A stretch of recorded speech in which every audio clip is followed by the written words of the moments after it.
School is now back in session, but how many of you actually remember middle school? I'm Kyle Peck, and this is Psyrex Productions. If you like my film reviews and videos, please like and subscribe to Psyrex Productions, or you can follow me at my Facebook page, facebook.com/Psyrex Productions. In addition, I will be involved in my next theatrical production called Othello by William Shakespeare at Big Idea Theater in Sacramento, California, located on 1616 Del Paso Boulevard, from September 28th to October 27th. The core of this play revolves around Othello, a black man or more who rose through the ranks of general and celebrates the defeat of the Turks on the island of Cyprus.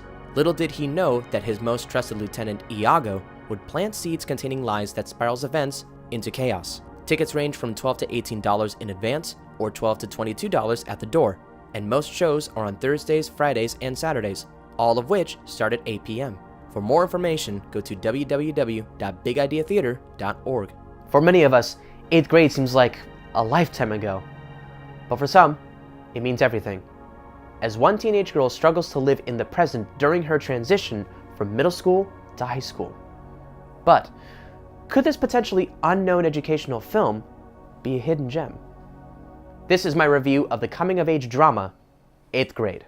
8th Grade is a dramatic comedy, written and directed by Bo Burnham in his directorial debut with production and distribution by A24 Films, and stars newcomer Elsie Fisher as Kayla Day, a socially awkward teenager trying to survive her last week of middle school before transitioning to high school. The best place to understand where this film is coming from is with Bo Burnham, who went from starting as a YouTube sensation to stand-up comedian and to MTV showrunner before bursting as a new visionary director.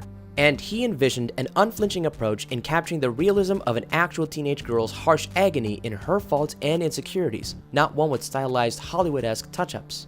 This is also taking into account the management and livelihood of the present day, where this world is saturated by technology and social media, just like our world, and how insecure and stressful that is for those growing out of adolescence in school, especially with Kayla. Elsie Fisher does a tremendous job as Kayla, portraying the quote-unquote most quiet person to many, but self-encouraging motivator to herself in making her own videos, as she gradually journeys to overcome her anxieties, from singing karaoke in front of others, to dating, to even the thought of sex. This includes Kayla's positive experiences with high school student Olivia, played by Emily Robinson, and to her father, Mark Day, played by Josh Hamilton, regardless of how much Kayla angrily overreacts at her father at first, and then eventually cares for him.